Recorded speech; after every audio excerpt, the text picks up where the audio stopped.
All right. So welcome back. Welcome back to the channel. So in this video, we will build. This will be the part one, the first part of the language modeling series, in which I will be covering the basics of deep learning in the eyes of language modeling as fast as possible. Now, I just want to give this content as fast as possible, just to make sure I don't waste so much of your time. All right, so we'll get started very fastly. So I have basically designed this, I think, 4 parts, which I think in which I will try to teach language modeling, especially maybe in a maybe in a little high level manner. Will not be going into the depths because 4 videos is such a very less time. And remember, it's not only me teaching. You also have to go through the ideas of this language modeling. Also try to experiment and maybe try to build. Just go through some papers, maybe go through some maybe implementations, try to maybe make some changes and run them maybe if you're on your computer, or run them on Google Colab or something. I just wanted to be with this subject, be with the idea of language modeling first. So I have designed 4 video series. I mean, if you have any suggestions, please feel free to comment. I mean, I'll definitely take them. The part one, the first part, which is this video, and we are going to cover. So essentially, we'll be learning the basics of language modeling, what it is, what we are trying to understand, what we are trying to accomplish, and we'll also learn something about word embeddings, some way to represent language in an effective manner, for making it easier for the model to use. We'll be doing that in this video. We're going to cover the ideas of language modeling, what it is, how we train models, and the basic ideas. I think, and after that, in the second part, we'll be learning the basics of deep learning in the eyes of NLP. So basically, through natural language processing, we'll be trying to uncover the concept of deep learning. So basically, this will be the main theoretical part. I think the part two. I mean, this video is also very, very important because we'll be learning about word embeddings, which is, I think, a very important concept. If you are interested in going in depth, I have, I think, 2 videos. I think I have, I think, few videos in the field of word embeddings. So maybe make sure to check them out if you're interested to learn about different word embeddings and the differences, maybe. Right. And after that, after doing that, we'll be after learning about the deep learning basics, we'll also be learning about some approaches to language modeling, some models, some architectures that have been given.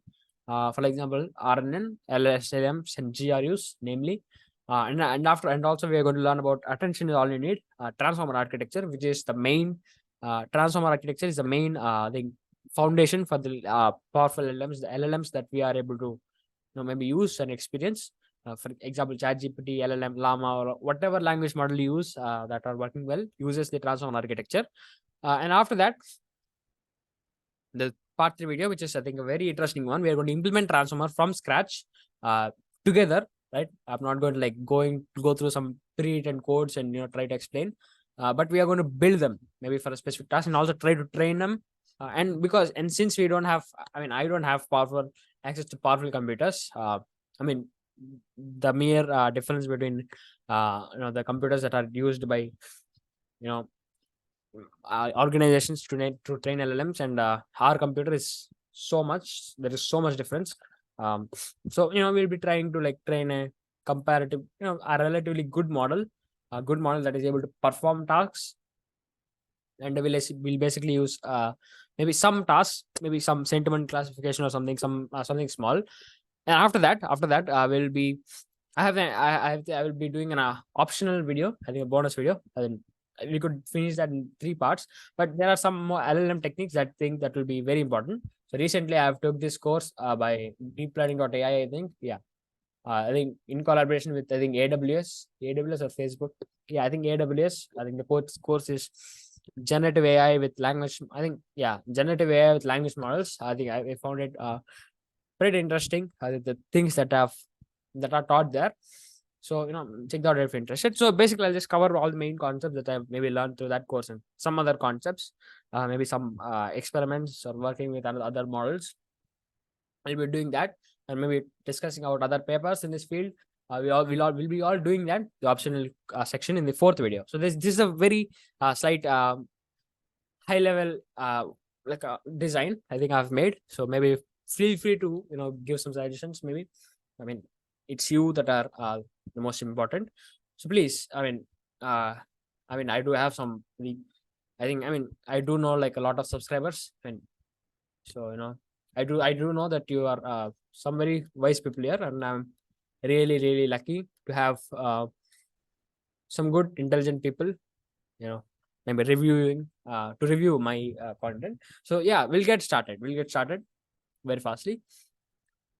Yeah, and again, this is not going to be very structured material. I think I don't because since we have to do it very fastly, we have to learn language models, LLMs pretty fastly. I'll be doing in a very pretty unstructured manner. Will be essentially like, I think, yeah, we are going to learn them step by step, and not in a very structured deep learning course. In structured deep learning course, there are some things that you will learn first and go on. For example, you learn calculus, linear algebra, and then the neural networks. But here, we are going to go through the idea of neural networks in a very, uh, I think, very, how can I say that, partial manner. I think, yeah, very partiality. It goes showing some partiality to NLP. So yeah, we'll go to that way.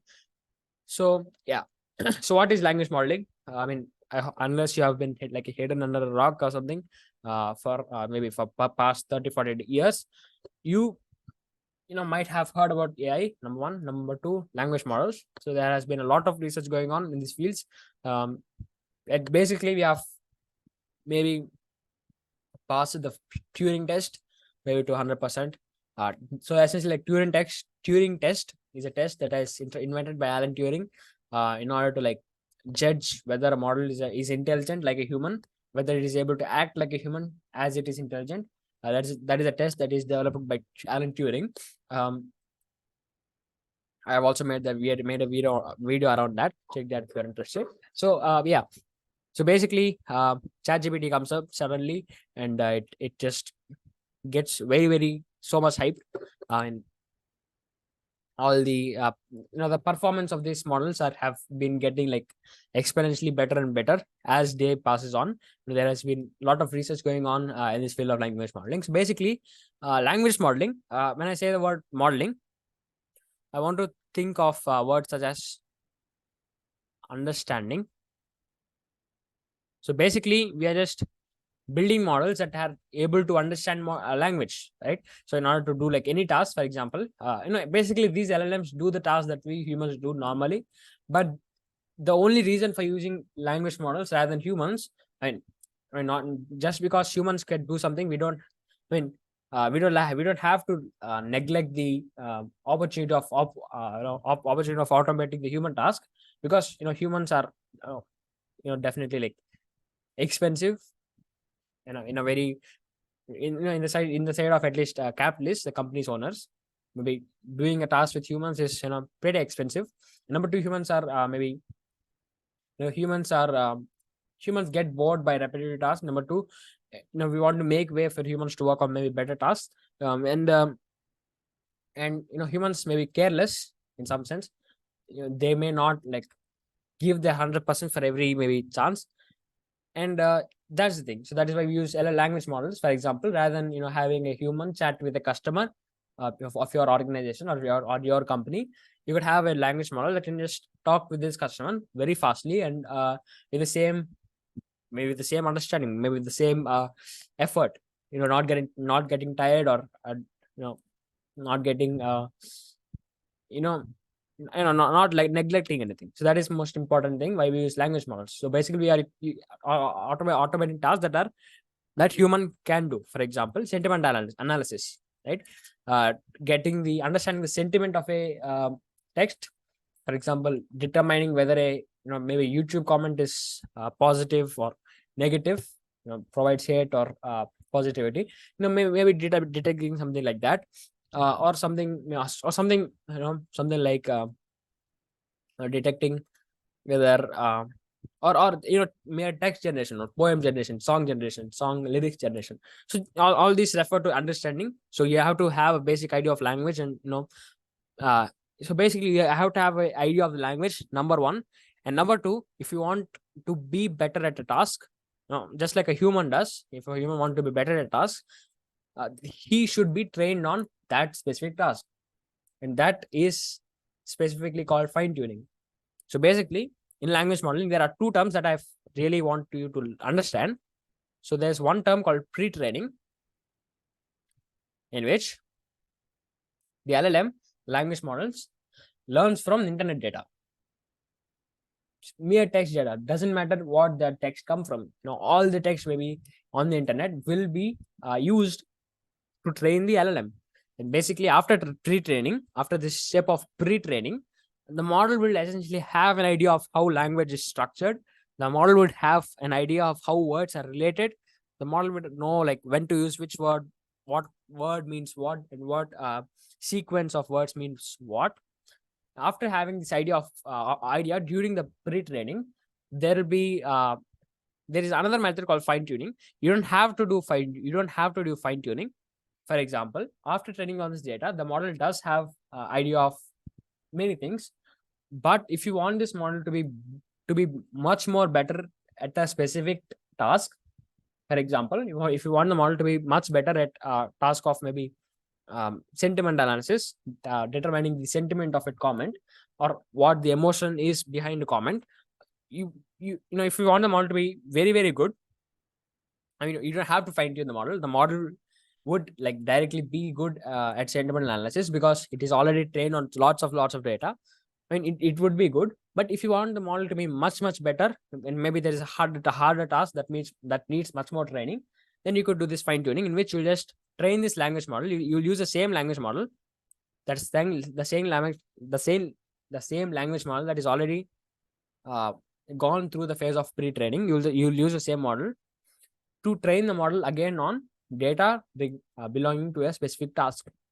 Right? You would do this again in order to improve the performance in the model, just like a human does. If a human wants to understand, maybe become a poet, if a human wants to become a poet, he has to have the basic knowledge. Number one, he has to know maybe the basic structure of English. After that, he has to maybe read poems and maybe do the literature works, maybe read and may write poems. He has to train on poem data. That is called fine tuning.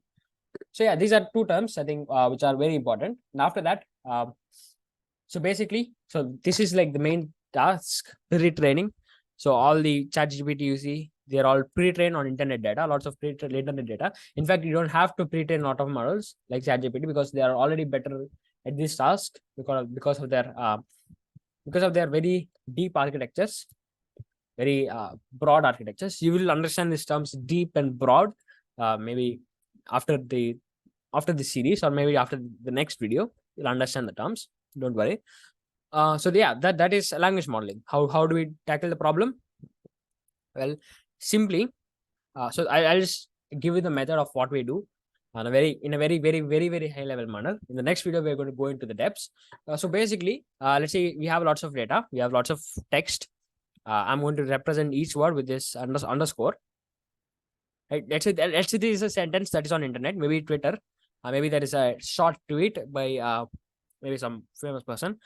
So if you want to train this model on this specific tweet, and during the process of training, you'll train the model on huge amount of sentences. So when you want to train the model in this specific tweet, you'll just take this tweet or take this sentence, and basically you'll ask the model to take in the first word and predict the second word. The model will try to predict the second word. The model will take the first two words and predict the third word. The model will take the first three words and predict the third word. And basically, the model will try to predict all the whole sentence, maybe from the first word. Or the model will just try to predict the first word. And the model will make a prediction. Right? The model will, let's say, I'll just this is the model. The model will take in the first word and predict the second word, which is this one. And there will be some type of comparison between these two. Yeah, I mean, yeah, something like that. There will be some type of comparison, which is essentially like loss function. So basically, if the model guesses right, there will be something called loss function. Right. So basically, in which we are going to take in both of these values. Sorry. right? We are going to take in both of these values, and we are going to determine whether the outputs are similar. If the output of the model, if the output of this model, right, is closer to this actual output, we are going to get a lesser loss function, and the lesser loss function is better for the model. And the model, so the model's main goal during training, right, during training, the model's main goal is to predict the correct word, is to have lesser loss function, right? If the model predicts the right word, there will be lesser loss function, and the model's goal is to have as less loss function as possible and as high accuracy as possible. The model should have higher accuracy and lesser loss. That is the main goal of the model during training, right? And we'll have, during also during like weight updation, which I'll cover. The model will try to update, it'll try to calculate the derivatives of this loss function with respect to each weight. We'll cover that in the next video. And basically we'll do that, right? That is the training phase, right? So there'll be a training phase of the model. I'm going to again cover everything that I have just told you. So, to get a very good language model like ChatGPT, first you have to train the model. The model has to go through the phase of training, which is essentially like this. As actually it is like combined both pre-training and fine-tuning. You could use fine-tuning, or in most cases there is no need for fine-tuning, especially when you're dealing with large models, ChatGPT, etc. You could do training phase, in which you are going to like make the model go through this internet data. The model will simply try to predict the next word. The model will try to predict the next word, and there are a lot of calculations in between, which I will cover. And then the model will try to predict the next word, and basically we'll calculate the loss function, whether it is able to predict the next word, whether it is accurate enough. And then basically we'll update this weights of the model, the weights of the model. So weights of the model. So these weights of the model are essentially like the whole knowledge. The whole understanding of the model is stored in these weights. For now, think of these weights as some variables that just capture the knowledge of the model, that capture the understanding of the model. And basically we'll update these weights. So these weights, these weights determine the output of the model. So basically we'll update these weights such that the loss function is as less as possible. So basically you could just think of this like this. So basically you'll take this input, right? You'll take this input into a model, and the model does some calculations. So just think of maybe multiplying. So just take this input and maybe multiply it with weights. Multiply is a very bad word that I'm using. It's not a very in context word, but yeah, basically we'll multiply it. Think of this very small matter, and the output of this multiplication would be this word.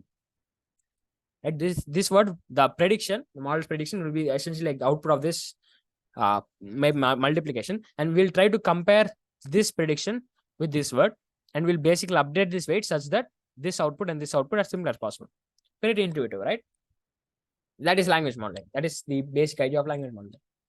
Now, I have just used this word called multiply, and basically, in any mathematical function, you can only apply mathematical functions on numbers, unless you are taking any, unless you are high schooler doing this math with x and y's.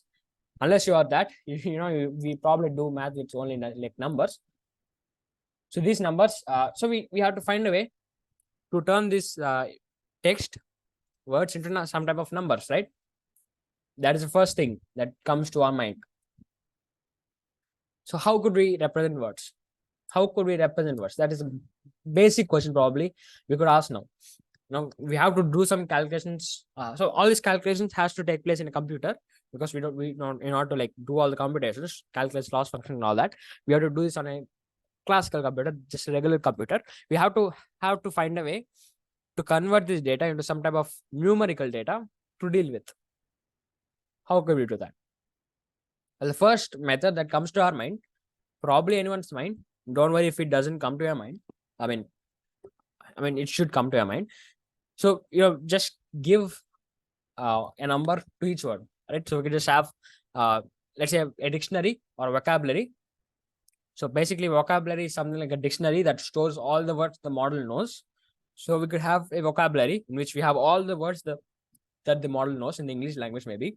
So basically, for each word, so maybe we have something like, maybe we have stored it in ascending order based on maybe, yeah. So based on the characters. So maybe we have words like this: a apple. Maybe after some words, we have something like bag. And last we have zebra. And the first thing that can come to our mind is just give these words, uh, a number, right? 1, 2, maybe 50, maybe something like let's say a million, right? 1 million. Maybe there are 1 million words.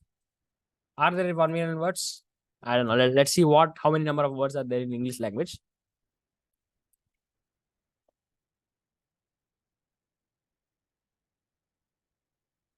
I'll see what number of words in English language.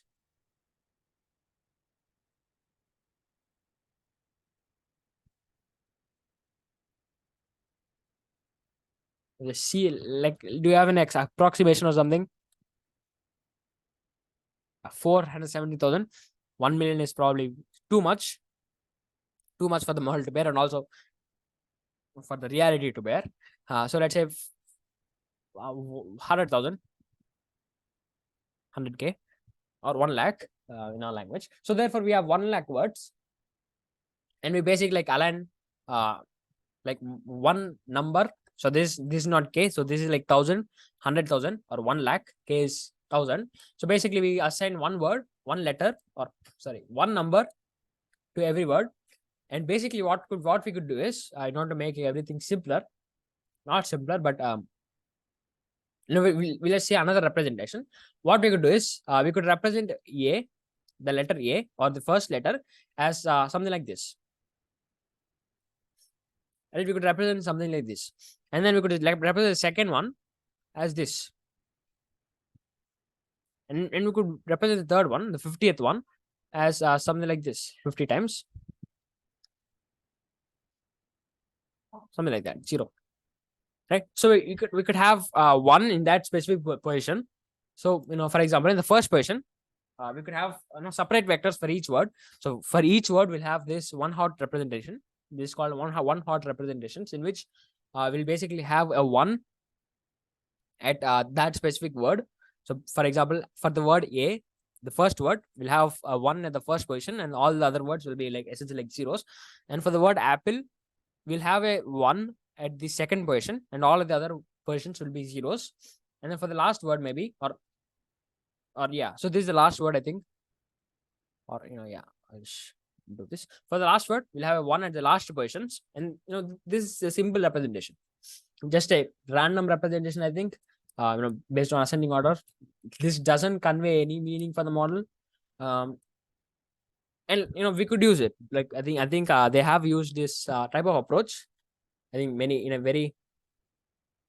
the olden days, I think, maybe in the olden days, I think they have used this approach of using, I think, this type of language models, in which will be using the tokenization, mere random initialization of numbers for each word without any meaning. And the problem comes here. So basically, deep learning is the task of finding patterns in data. So deep learning,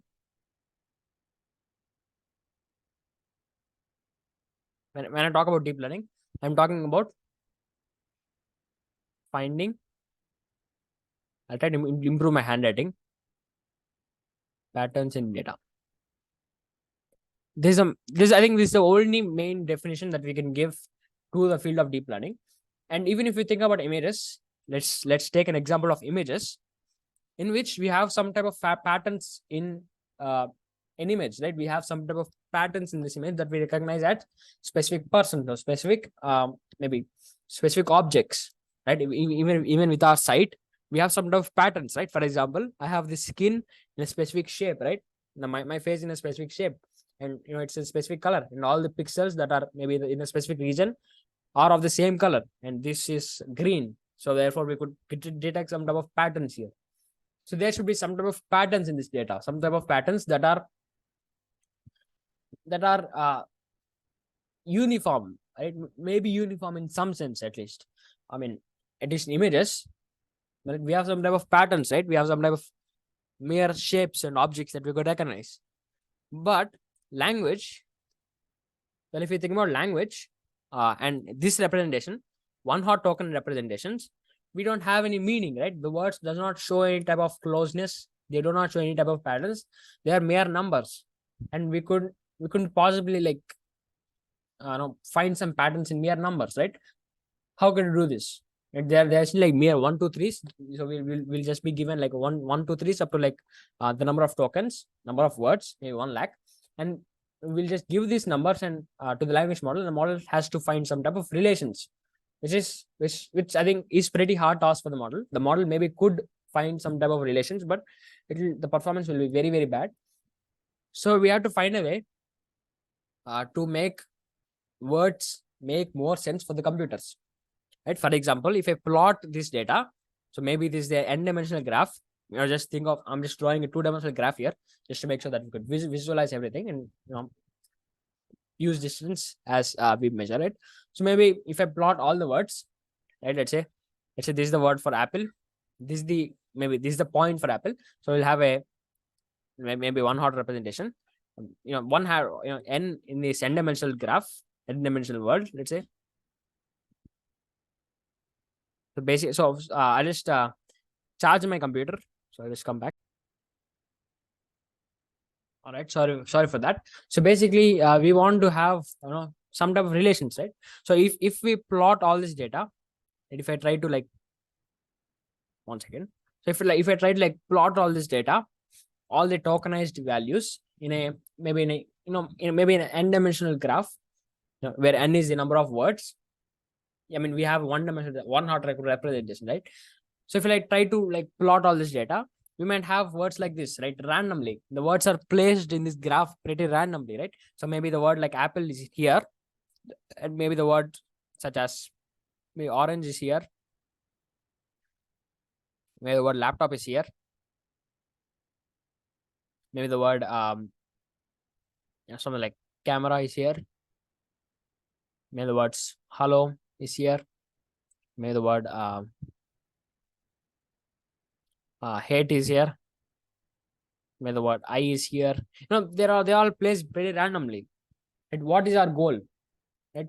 We want the words apple, orange, and maybe something like bananas. Right? We want these words to be as close as possible. We want apples to be closer to orange, and we also want banana to be closer to apple and orange.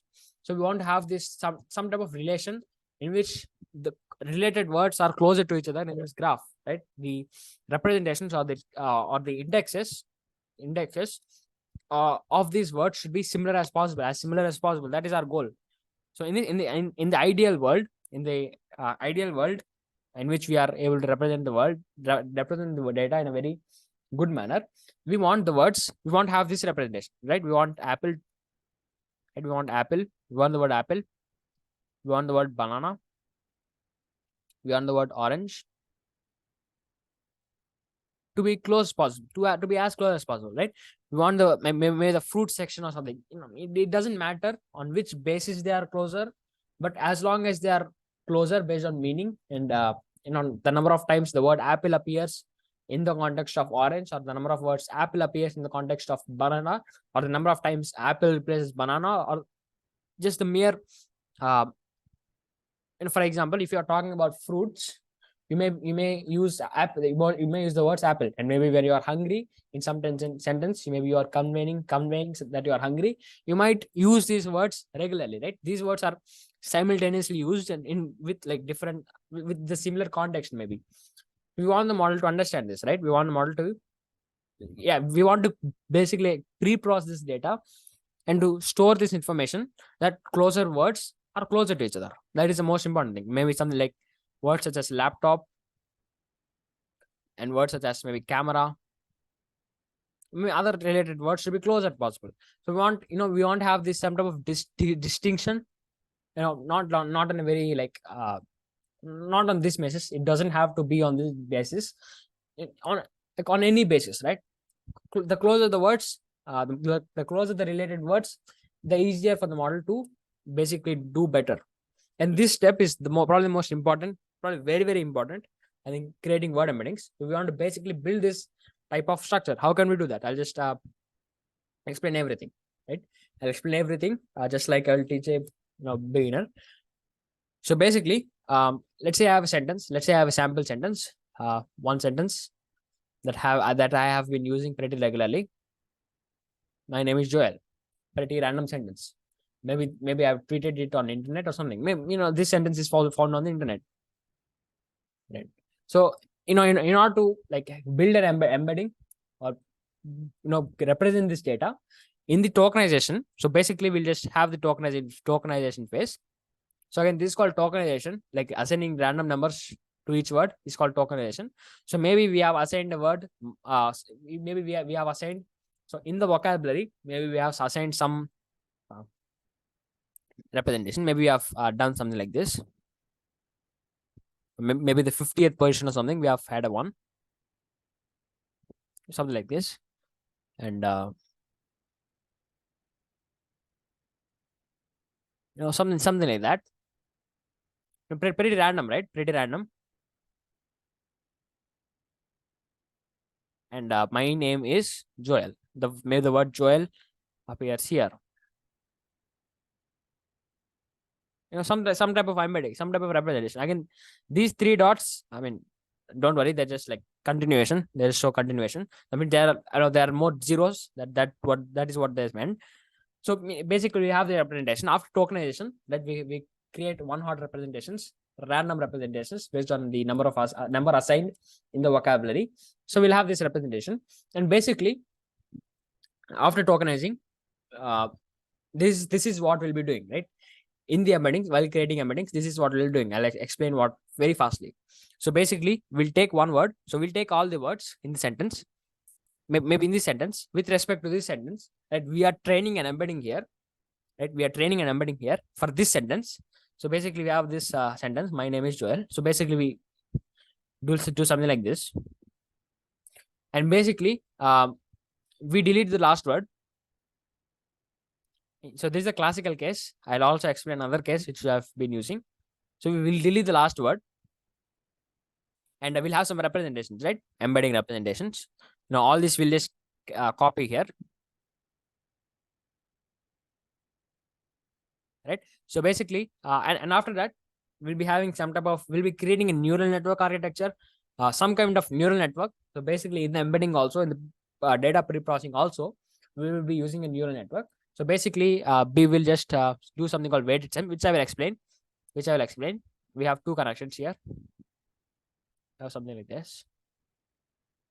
I'll draw a much more better figure.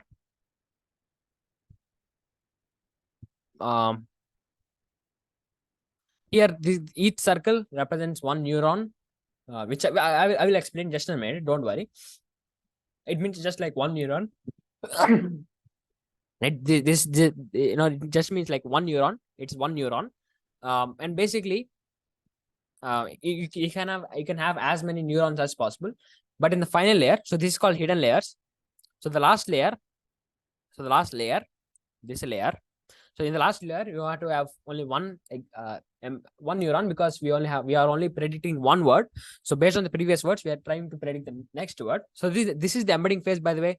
Don't confuse. This is not the training phase. The training phase involves some more calculations, which I will share in the next video. So this is the embedding phase, like, all right. So embedding each word in a meaningful representation. That is what we are doing in this video. So basically, after like carrying this embeddings, so this we have this 100 representations, which are basically like this. So basically, we will have this type of connection, right? So this word my, you know what? I'll just erase those lines just to make sure it's clear. So basically, for the word my, we are going to convert. We are going to pass this word my, or the one hot representation of the word my, to both of these neurons. So again, we are going to have as many neurons as possible. If we have higher neurons, we are going to get higher representations, higher complexities, maybe the higher the knowledge of the model, maybe, but there are problems with that also, which you might have to like watch other videos of mine. So basically, I will have two connections. So let's say this is W. So maybe this is my the word for the word Y, W11. So this line is 11 W11, and this is maybe W12, or 11 is not necessary, just one is enough.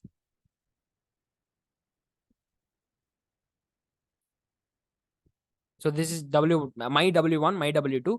So this is the first connection. This is second connection. We could have as many connections as possible. I'll share. I will just share that. And the same for the name, the word name, right?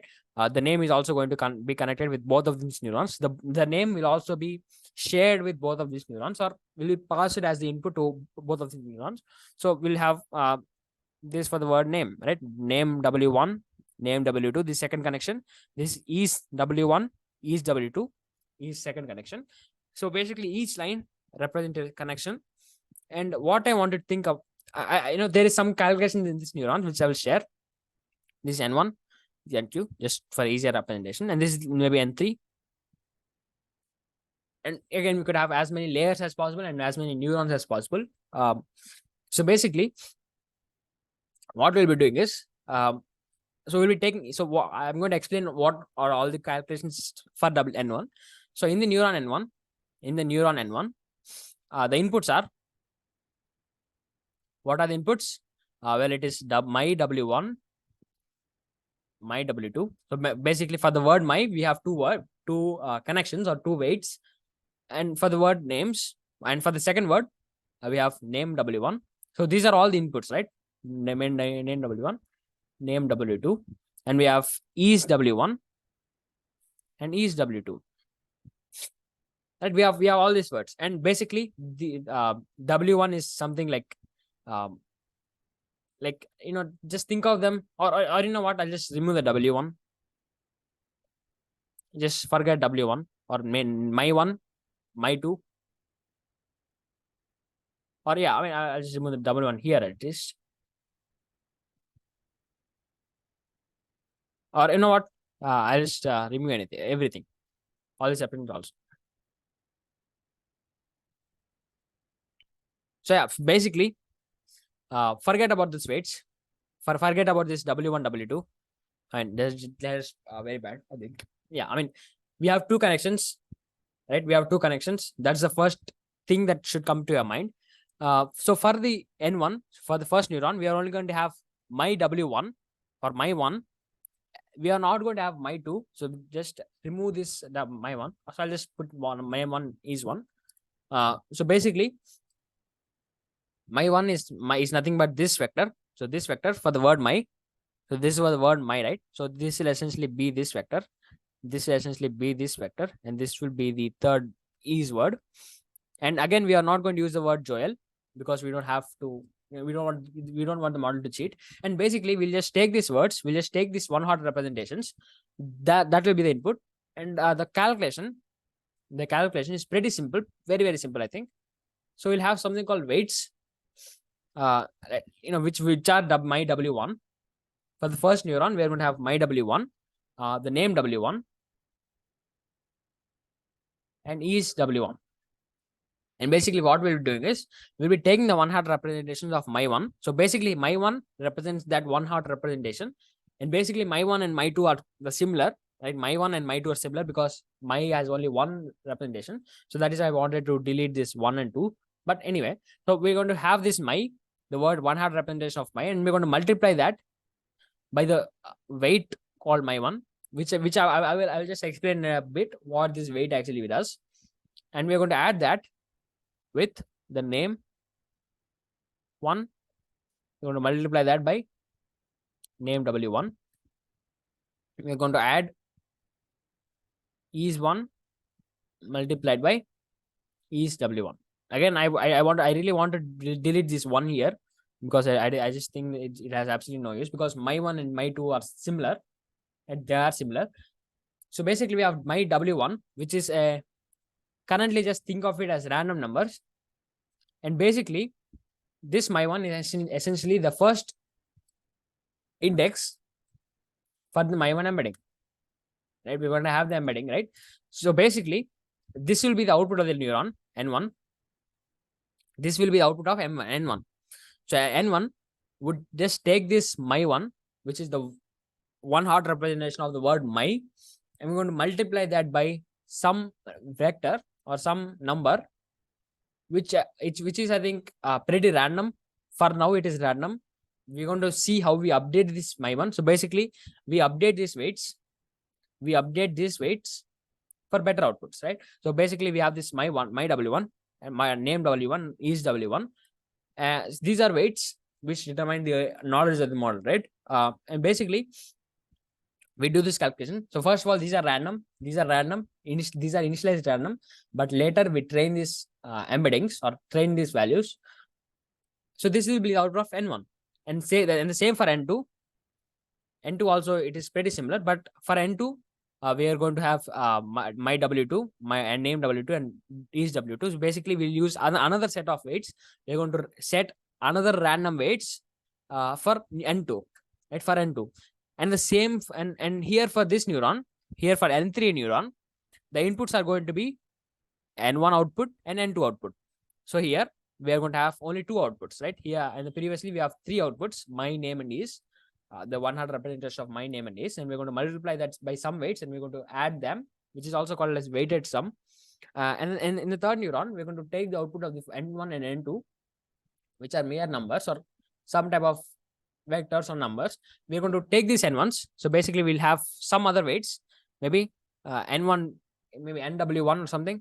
So basically, in the N3 neuron, so basically, we are going to do the same for N2 also. Again, I'm going to repeat, but we're going to have another set of weights, which are my maybe W2, right? My W2, name W2, and is W2, and so on. So basically, for the N3 neuron, for the neuron number 3, the calculation would be like this, right?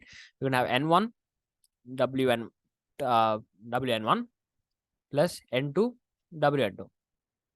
Something like that, right? We're going to have something like that, in which we're just going to multiply N1 with some set of weights, and we're going to multiply N2 by some set of weights. Forget the notation here. Don't worry about ones and twos and all the notation. Just think of this as some type of multiplication between some type of weights which determine the output of the model. And basically, this N3, the output of this N3 would be an approximation for the word Joel. So basically, we'll be having, so Joel is also a vector. It's also a one-hot representation, which is essentially this thing. I'll just copy it here.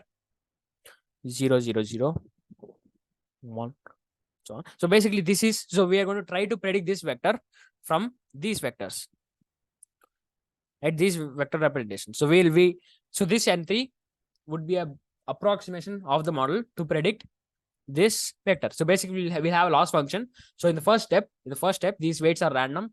The weights, all the set of weights, my W1, my W2, my W1, name W1 is W1, my W2, name W2 is W2, W11, WN2, all these are going to be random for first.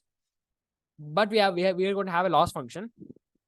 The loss function would essentially be the approximation for Joel, right? If the model predicts the word Joel, at least in this context, the model predicts the word Joel, the model would get lesser loss function, and if the model does not predict the word Joel, it will get higher loss function, which is bad for the model. And basically, as I've just mentioned previously, we are going to update these weights.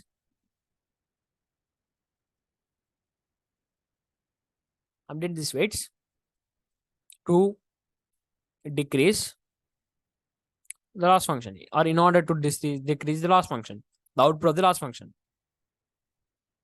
or the value of loss function.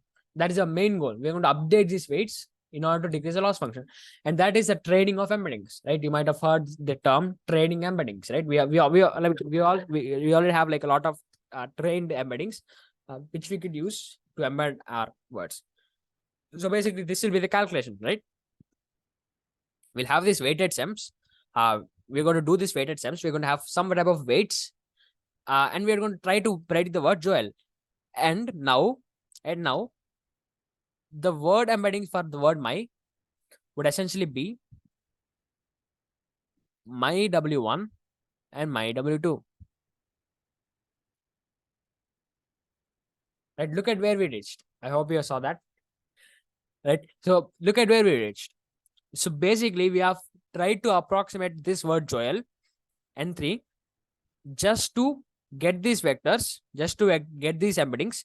My W1, name W1 is W1. We're going to update these vectors, right? We're going to update this ways to decrease the loss function. So I'll just give you a more, maybe more manner. So dW1 or d my W1 by d loss function. So basically, we will find the derivative of my W1 with respect to the loss function, right? We're going to find the derivative, how it is going to affect. And basically, it will be, so let's say this is, so let's say this is going to be dW1 is equal to this, and d my W1, this is going to be this. And the new my W1, the new is going to be my W1 minus d my.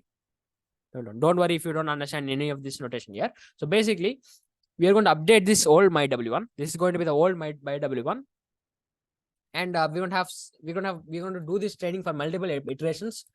And basically, for this word my, we're going to have these weights, right? We're going to update these weights in order to predict the word Joel. So basically, the loss function will essentially depend on whether we are able to predict the word Joel, at least in this sentence. And we're going to update its loss function such that the model could predict the word Joel. And the weights would be the embeddings, right? So this will be the main thing. So the word embedding of my would be my W1 and my W2 in a vectorized format, and is the same for is. The embedding for is going to be is W1, is W2, which we are going to calculate here, right? So if you look at the calculations here in the N1 and N3 neuron, in the N1 and N2 neurons, we have my W1 and my W2. So in the N1 neuron, we have my W1 is W1.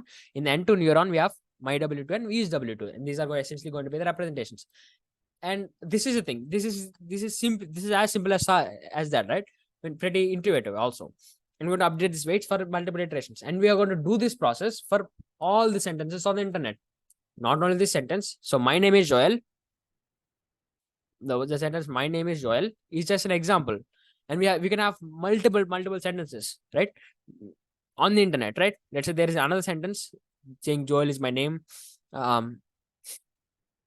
What name is Joel? Wait. What is that name? Something like that. I mean, something like that, right? We're going to have multiple sentences, and we're going to do the same process of weighted sum and all that for all of these sentences, right? And then we're going to do it on multiple iterations. When I say multiple iterations, I mean calculating the loss and updating these weights for multiple iterations. So we're going to essentially like update these weights for all these sentences. For all these sentences, we are going to calculate all these calculations. We are going to do all these calculations of calculating the embeddings and all that. We're going to do these calculations. And also we're going to update the weights for all the sentences. And might be pretty computationally expensive, but it will pay off, right? We could have a good set of vectors that could determine the that can determine the meaning of that particular word, and pretty good, right? Now there are other methods also. So rather than just taking the word my name is and predicting the word Joel after the neural network. So basically, you have already learned the neural network. So this is like all the things that I have shared here. We are just using neural network for our case, word embeddings. So basically, this will be this architecture for all the classic neural networks, all the old neural networks. So congratulations. So basically, rather than having this neural network predict the word Joel, rather than just predicting the next word, we could have another problem in which we could predict the middle word, right? We would remove this word is. We could just pass all this into a neural network and try to predict the word is. Again, we'll have the loss function. We're going to update the weights for each. So yeah, we're going to update the weights for each embedding, right? Just like we did my W1, my W2. Pretty good notation, right? So basically, yeah, we can do that. We could do this also, right? We could do this also. Try to remove the middle word and try to predict the middle word. And there is another architecture also in which we'll pass, after predicting the word is, we're also going to pass this again into a neural network again, and we're going to try to predict the third three words: my name, Joel. And this weights is W1, which we're going to calculate in this neural network. This neural network is also going to have some weights, right? So this weights would be the embedding representation for the word is. So we're going to calculate the embedding representation for my name and Joel, all these three words, and also we're going to calculate the word representations for the word is. So we're going to like do multiple tasks at one time, like multitasking, maybe in some sense. So yeah, that like, we can have multiple architectures like this, predicting the middle word or predicting the previous word from the next word. We could do like whatever we want, right? We're basically like very free now. So we could design anything right now, right? So this is one of the most used, I think. We could have predicting the next to my middle word and then using the middle word to predict the surrounding words, or doing the same for this also, or this also, trying to predict the last word and using the last word predicting all the previous words. We would also do that. So this is the idea, right? We could have a neural network in which we will have some type of weights in which we're going to store the values of what they mean and try to approximate or try to predict some word and have a loss function to check if we are doing that correctly. And basically we'll calculate the derivatives and all the weights. We're going to calculate derivatives of the weight with respect to the loss function and try to update these weights such that the loss function is as less as possible. Simple, right? That is the basic idea of word mechanics. And don't worry if you don't understand derivatives, even if you don't have any idea. I mean, I would definitely recommend you to learn about them. I mean, just the intuitive sense it is, you don't have to calculate them. All the formulas and all that, you don't have to learn them. I mean, it would be nice definitely, but just have an intuitive sense of what they're doing. So derivatives is nothing but the slope of the function, like how outputs change with how inputs change. Just like the relation maybe. So yeah, that is the idea of word embeddings. So thank you for watching. I will see you in the next video. We will learn more. So if you feel this is pretty, if you feel this is something maybe boring or bad, please feel to provide criticism. Try to provide as much review as possible. Thank you for watching. I will see you in the next one.